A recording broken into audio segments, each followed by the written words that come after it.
निर्जला एकादशी व्रत की पौराणिक कथा के अनुसार श्री सूत जी महाराज सौनक आदि ऋषियों को कथा सुनाते हुए कहने लगे कि हे ऋषियों, अब सभी व्रतों में सबसे श्रेष्ठ सर्व एकादशियों में सबसे उत्तम निर्जला एकादशी की कथा भी सुनो।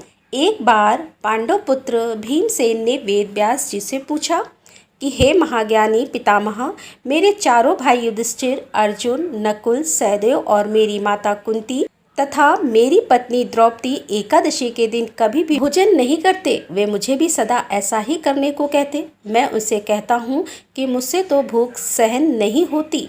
मैं दान और विधिवत भगवान की पूजा आराधना करूँगा। सो कृपा पूर्वक मुझे ऐसा कोई उपाय बताइए मुनिवर कि उपवास किए बिना मुझे एकादशी के व्रत का फल प्राप्त हो सके। तब व्यास जी बोले कि हे भीमसेन, अगर तुम नरक को बुरा और स्वर्ग को अच्छा समझते हो और अंत में मोक्ष की कामना भी रखते हो तो दोनों पक्षों की एकादशी को भोजन मत करो। व्यास जी की बात सुनकर भीम ने फिर से निवेदन किया कि हे महामुनि, जो कुछ भी मैं कहता हूँ वह सुनिए। यदि दिन में एक बार भोजन ना मिले तो मुझसे नहीं रहा जाता। मैं इस स्थिति में कैसे उपवास करूं? मेरे उदर में वृक्क नामक अग्नि का वास है और बहुत सारा भोजन करने से ही मेरी भूख शांत होती है। मुनिवर, आप कृपा करके कोई ऐसा व्रत बताइए जिससे विधि पूर्वक करके मैं स्वर्ग को प्राप्त कर सकूं। वह निश्चय करके मुझसे कहिए जिससे मेरा भी कल्याण हो सके। भीमसेनी की परेशानी समझकर व्यास जी कहने लगे, भीमसेन, मनुष्य के लिए सर्वोत्तम वेद का धर्म है, किंतु कलयुग में भी उस धर्म पर चलने की शक्ति किसी में नहीं है। इसीलिए थोड़े धन और थोड़े कष्ट से होने वाला बहुत सारा सरल उपाय जो कि पुराणों में भी लिखा है वह मैं तुम्हें बताता हूँ। ध्यान से सुनो। दोनों पक्षों की एकादशी में जो मनुष्य भोजन नहीं करते वे कभी नरक को नहीं जाते। इन वचनों को सुनकर महाबली भीमसेन पहले तो पीपल के पत्ते की तरह कांपने लगे, फिर डरते हुए बोले कि हे पितामह, मैं उपवास करने में बिल्कुल असमर्थ हूँ। इसीलिए हे प्रभु, निश्चय करके बहुत फल देने वाला एक ही व्रत मुझसे बताइए। तो व्यास जी फिर बोले कि भीमसेन, वृषभ मिथुन राशि के शूर में ज्येष्ठ मास में शुक्ल पक्ष में जो एकादशी होती है उसका निर्जला व्रत यत्न पूर्वक करना उचित होगा। स्नान और आचमन करने से जलपान वर्जित, केवल एक घूंट जल से आचमन करें। अधिक पीने से व्रत खंडित हो जाता है। एकादशी के सूर्य उदय से लेकर द्वादशी के सूर्य उदय तक जल ग्रहण ना करें और ना भोजन करें तो बिना परिश्रम ही सभी द्वादशी युक्त एकादशियों का फल प्राप्त हो जाता है। द्वादशी को प्रातःकाल स्नान करके स्वर्ण और जल ब्राह्मणों को दान करें, फिर ब्राह्मणों सहित खुद भी भोजन करें। हे भीमसेन, इस विधि से व्रत करने से जो फल मिलता है वह सुनो।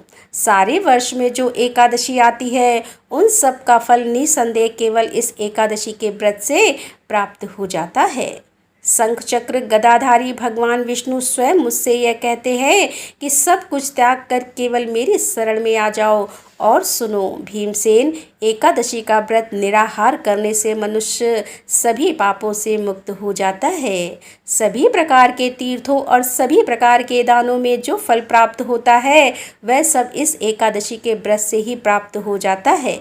कलयुग में दान देने से भी ऐसी सद्गति नहीं होती। अधिक क्या कहूँ। भीमसेन, ज्येष्ठ शुक्ल पक्ष की एकादशी को जल और भोजन ना करे।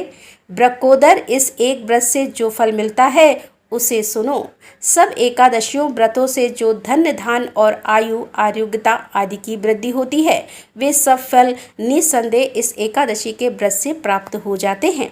हे नरसिंह भीम, मैं तुमसे सत्य कहता हूँ कि इसके करने से अति भयंकर काले पीले रंग वाले यमदूत भय देने वाला दंड और फांसी सहित उस मनुष्य के पास कभी नहीं आते, बल्कि भगवान विष्णु के देवदूत उन्हें आकर स्वर्ग लोक को लेकर जाते हैं। तब इस प्रकार वेद व्यास जी के कहने पर भीमसेन ने भी इस एकादशी का व्रत किया था, जिसके कारण इस एकादशी का नाम भीमसेनी एकादशी पड़ गया। ये थी निर्जला एकादशी की व्रत कथा। अब आप सभी भगवान कृष्ण की एक बहुत ही सुंदर कथा भी सुनिए। इस कथा को सुनने के बाद निश्चित ही आपके मन में भगवान के प्रति भक्ति और भी बढ़ जाएगी। अगर आप भी भक्ति के सागर में गोता लगाना चाहते हैं तो इस कथा को आप पूरा जरूर सुनिए। कान्हा जी और उनके भक्तों के प्रति निश्चल प्रेम का एक अटूट बंधन होता है। कान्हा के भक्त जब भी उन्हें सच्चे मन से पुकारते हैं वह किसी न किसी रूप में अपने भक्त से मिलने के लिए पहुंच ही जाते हैं। ऐसे ही एक बार किसी गांव में एक पंडित जी रहा करते थे। वो रोज रोज घर घर जाकर भगवत गीता का पाठ किया करते थे, क्योंकि कान्हा जी को ऐसे लोग बहुत ही प्रिय थे जो सदा भगवत गीता का पाठ करते हैं या सुनते हैं। कान्हा जी की विशेष कृपा भी ऐसे भक्तों पर सदा बनी रहती है। अब एक दिन उन पंडित जी को जब वे जा रहे थे, रास्ते में कुछ चोरों ने पकड़ लिया और डांटते हुए पूछने लगे कि तेरे पास जो कुछ भी है हमें दे दे। पंडित जी हाथ जोड़कर बोले, बेटा मेरे पास तो कुछ भी नहीं है, बस यही एक भगवत गीता की पुस्तक है। चाहो तो तुम इसे ले लो, और अगर तुम्हें कुछ चाहिए तो तुम एक काम करना, मैं यहीं पड़ोस के घर में जाकर रोज भगवत गीता का पाठ करता हूँ। वह यजमान बहुत दानी लोग हैं। जब मैं वहाँ पर कथा सुना रहा हूँगा तब तुम उनके घर में आकर चोरी कर लेना, क्योंकि उस समय तो सभी लोग कथा सुनने में व्यस्त रहेंगे, तब तुम्हें चोरी करने में आसानी रहेगी। चोर पंडित जी की यह बात मान गया और पंडित जी को छोड़ दिया। अगले दिन जब पंडित जी उसी पड़ोस के घर में कथा सुना रहे थे, तब पंडित जी के कहे अनुसार वह चोर भी वहां आ गया। पंडित जी ने उस चोर को देख लिया था। अब वे अपनी कथा के बीच में उस चोर को सुनाते हुए कहने लगे कि यहाँ से मीलों दूर एक गांव है वृंदावन, वहीं पर एक लड़का रहता है जिसका नाम है कान्हा।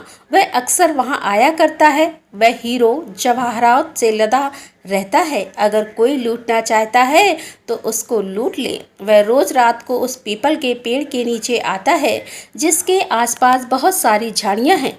चोर ने जब पंडित जी की बात सुनी तो बड़ा खुश हुआ और खुशी खुशी अधिक धन पाने की इच्छा से वहां से चला गया।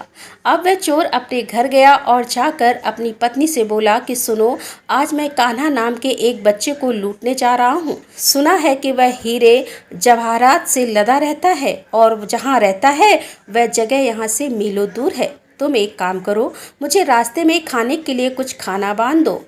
पत्नी ने थोड़ा सत्तू बांधकर उसे दे दिया और कहा कि बस यही है, जो कुछ भी है इसी को खाकर पानी पी लेना। चोर अपने घर से यह संकल्प लेकर चला कि आज तो मैं उस कान्हा को लूट कर ही वापस आऊँगा। अब वह पैदल ही टूटे चप्पलों में वहाँ से चल पड़ा। रास्ता बहुत लंबा था, लेकिन वह चोर मन में उसी कान्हा नाम के बालक का ध्यान करते हुए आगे चलने लगा। हर समय बस उसी बालक का रूप उसे ध्यान में आ रहा था कि एक नन्हा बालक है जो हर समय हीरे जवाहरात से लदा रहता है और उसी के सारे हीरे मोती आज मैं चुरा कर ले आऊँगा। इस तरह रास्ते भर वह उस नन्हे बालक का ध्यान करता रहा। सुबह से लेकर चलते चलते शाम हो गई। जब शाम हुई तो उसी जगह पर पहुंच गया जहां पर उसे पंडित जी ने जाने को बताया था। अब उस जगह पहुंचकर वह सोचने लगा कि अगर मैं यहीं सामने खड़ा हो गया तो वह बच्चा तो मुझे देखकर भाग जाएगा, फिर तो इतनी दूर से पैदल चलकर मेरा यहाँ आना व्यर्थ हो जाएगा। इसीलिए उसने सोचा क्यों ना मैं पास वाली झाड़ी में ही छुप जाऊं। अब जैसे ही वह चोर उन झाड़ियों में छिपा, झाड़ियों के लंबे लंबे कांटे उसे चुभने लगे। उस समय उसके मुंह से बस एक ही आवाज़ आई, कान्हा कान्हा। उसका शरीर लहूलुहान हो गया, लेकिन मुंह से सिर्फ यही निकला, कान्हा आ जाओ, कान्हा आ जाओ। अपने भक्त की ऐसी दशा देखकर कान्हा जी चल पड़े। तभी रुक्मणी जी कान्हा जी से बोली, प्रभु कहाँ जा रहे हो, वह आपको लूट लेगा। प्रभु बोले, कोई बात नहीं, अपने ऐसे भक्तों के लिए मैं लूट जाना तो क्या, मिट जाना भी पसंद करूँगा। अब ठाकुर जी ने एक नन्हे बालक का रूप बना लिया और वे आधी रात होने पर उसी जगह पर आ गए जहां पर वह चोर झाड़ियों में छुपा हुआ था। अब जैसे ही वह उस जगह पर पहुंचे, चोर एकदम से झाड़ियों से बाहर निकला और उन्हें पकड़कर बोला, अरे ओ कान्हा, तूने मुझे बहुत दुखी किया है रे। अब यह चाकू देख रहा है ना, चुपचाप अपने सारे गहने मुझे दे दे। कान्हा जी ने तो हंसते हुए उस चोर को सब कुछ दे दिया और चोर हंसी खुशी अगले दिन अपने गांव में वापस आ गया। बड़ा खुश था कि आज तो इतने सारे जवाहरात लूट कर लाया हूँ, अब मुझे पूरे जीवन भर चोरी करने की आवश्यकता ही नहीं रहेगी। चोर बड़ा खुश होकर अगले दिन सबसे पहले उन्हीं पंडित जी से मिलने के लिए जाने लगा और पंडित जी जिस घर में कथा सुना रहे थे वहीं पहुंच गया।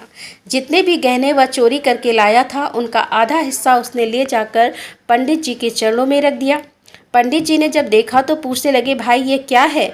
तब वह चोर बोला, पंडित जी आपने ही तो मुझे उस कान्हा का पता दिया था और मैं तो उसको ही लूट कर ले आया हूँ और यह रहा आपका हिस्सा। आपने मुझे उसका पता बताया था, इसीलिए यह आधा हिस्सा अब आपका हुआ। पंडित जी ने सुना तो कानों पर यकीन नहीं हुआ। बोले, अरे भाई, मैंने इतने साल से ठाकुर जी की सेवा कर रहा हूँ, इतने साल से पंडिताई कर रहा हूँ, वह तो मुझे आज तक नहीं मिले। अरे भला, तुझ जैसे पापी को कान्हा कहाँ से मिल सकते हैं? चोर ने बार बार पंडित जी से कहा, नहीं पंडित जी, मैं सच कहता हूँ, कान्हा से मिला हूँ। पंडित जी बोले, चल मैं भी चलता हूँ तेरे साथ, वहाँ पर मुझे भी दिखा कि कान्हा कैसे दिखता है। और इस तरह चोर और पंडित जी कान्हा जी से मिलने के लिए चल पड़े। एक लंबी थकान भरी पैदल यात्रा के साथ ही वे दोनों उस वृंदावन में पहुंच चुके थे। वृंदावन में पहुंचकर वह चोर पंडित जी को उन्हीं झाड़ियों के पास ले गया जहां वह छिपा हुआ था। चोर ने पंडित जी का हाथ पकड़कर कहा, आओ पंडित जी, मेरे साथ यहाँ पर छुप जाओ। अब पंडित जी चोर के साथ ही उस झाड़ियों के अंदर छुप गए।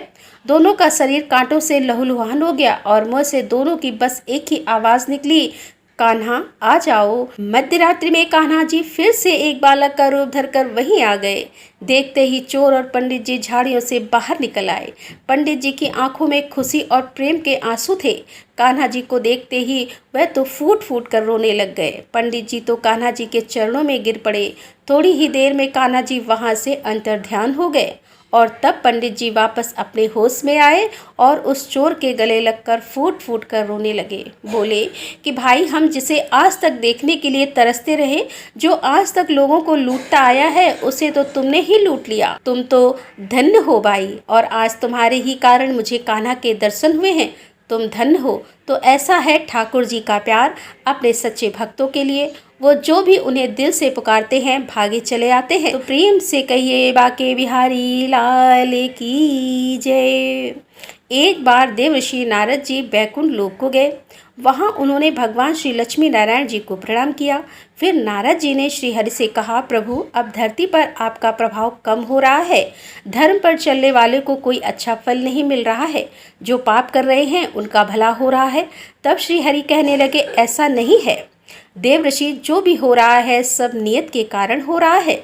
श्री हरि की बात सुनकर नारद जी बोले, प्रभु, मैं तो देख कर आ रहा हूँ कि पापियों को तो अच्छा फल मिल रहा है, लेकिन भला करने वाले और धर्म के रास्ते पर चलने वाले लोगों को बुरा फल मिल रहा है। उन्हें दुख भोगने पड़ रहे हैं। भगवान ने कहा, देवर्षि, कोई ऐसी घटना बताओ जिससे तुम्हें यह लग रहा हो। नारद जी कहने लगे, प्रभु, अभी अभी मैं एक जंगल से आ रहा हूँ। वहाँ पर एक गाय दलदल में फंसी हुई थी। कोई भी उसे बचाने वाला नहीं था।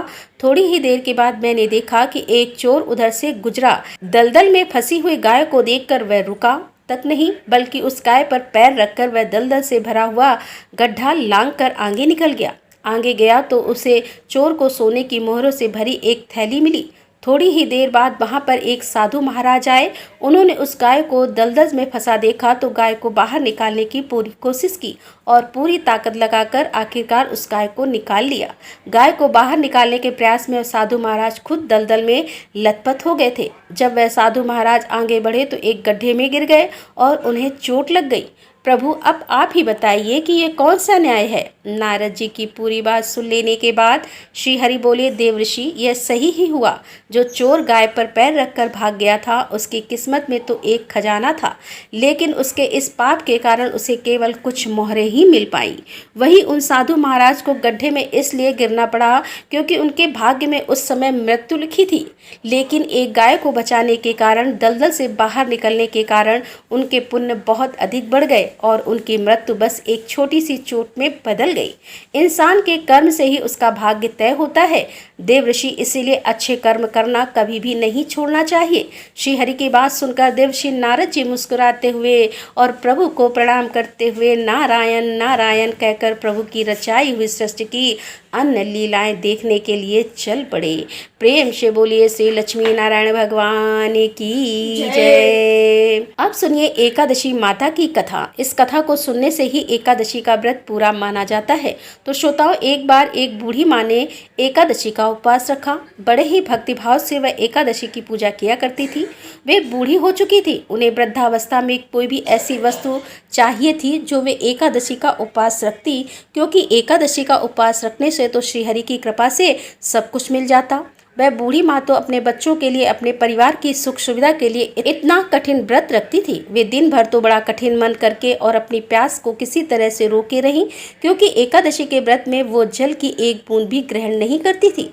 द्वादशी को ही जल पीकर वह अपने व्रत का पारण किया करती थी।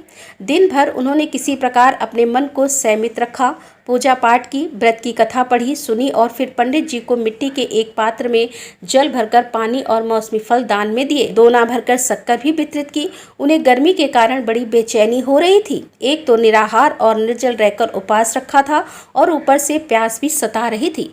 इस कारण उन्होंने सोचा कि चलो पानी में बैठूं, शायद थोड़ी शांति मिले। यह सोचकर वह पानी में बैठी रही। पानी से बार बार कुल्ला करती और मुंह हाथ धोती रही। तब कहीं जाकर उन्हें थोड़ा बहुत चैन मिला। एक तो धूप तेज की पड़ रही थी, इस कारण बार बार बूढ़ी माँ का मुंह सूख रहा था। बूढ़ी माँ बड़ी बेचैन हो रही थी। एक तो बुढ़ापा, दूसरा भयंकर गर्मी।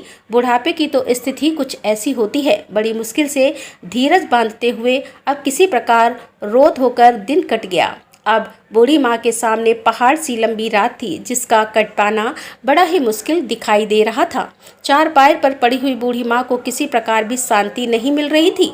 बार बार प्यास के मारे गला सूख रहा था और वे इस प्रकार बेचैन होकर करवट बदलती जा रही थी। कई बार उठकर वे घर के बाहर जाती, फिर अंदर आ जाती। ना उन्हें घर के अंदर शांति मिल रही थी, ना बाहर। वे बड़ी एकादशी माता को याद करती रहीं और मन में एकादशी माता को याद करती और कहती कि हे माता, आप मेरी लाज रखिएगा, आप ही मुझे शक्ति दीजिएगा ताकि मैं भली भांति आपका व्रत कर सकूं और यह पहाड़ सी रात सुकून से बीत जाए।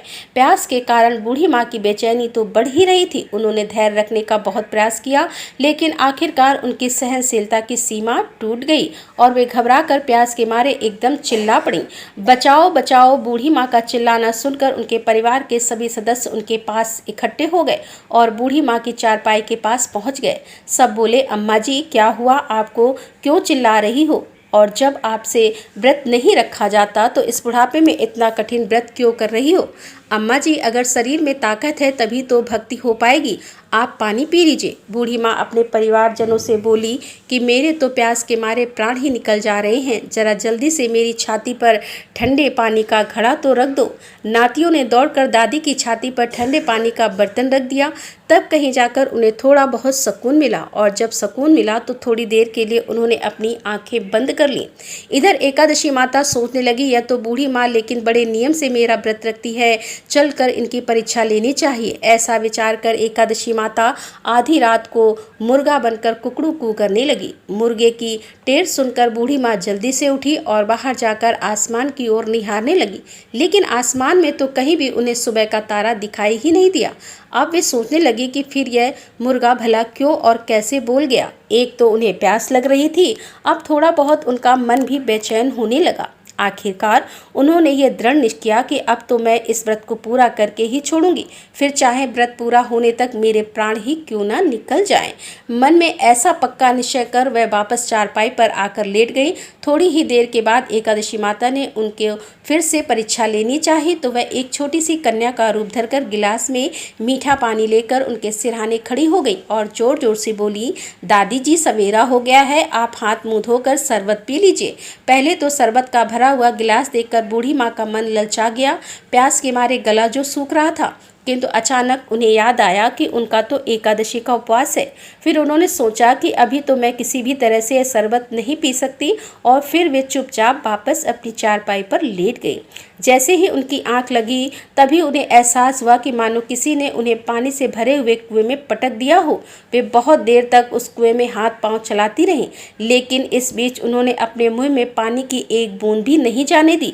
क्योंकि उनका एकादशी का उपवास जो था और वे पक्के निश्चय के साथ अपना व्रत पालन करती रहीं। थोड़ी ही देर में उन्हें ऐसा लगा मानो सामने आग जल रही हो। आग के कारण बड़ी भारी गर्मी लगने लगी। प्यास के मारे उनके प्राण निकलने लगे। लेकिन इतना सब होने के बाद भी बूढ़ी माँ ने पानी की एक बूंद भी नहीं पी। वे तो बस चारपाई पर बैठी बैठी एकादशी माता का ध्यान करती रहीं। अब सवेरा होने में बस कुछ ही समय है, यह जानकर वे बड़ी तसल्ली के साथ इधर उधर घूमने लगीं। एकादशी माता अब तक ये बात अच्छी तरह से समझ गई थी कि इन बूढ़ी माँ को किसी भी प्रकार से अपने व्रत से नहीं टाला जा सकता। वे उनके सत्य व्रत को भली बात समझ गई थी। अब सवेरा हो गया तो बूढ़ी माँ ने स्नान किया, भगवान श्री हरि का पूजन किया, फिर एकादशी माता की कथा सुनी, ब्राह्मणों को दक्षिणा देकर भोजन कराया। तब कहीं जाकर उन्होंने जल ग्रहण किया। कन्याओं को भोजन कराने के बाद बूढ़ी माँ ने फिर स्वयं भोजन किया और उस श्रेष्ठ व्रत के प्रभाव से बूढ़ी अम्मा की आयु में वृद्धि हो गई।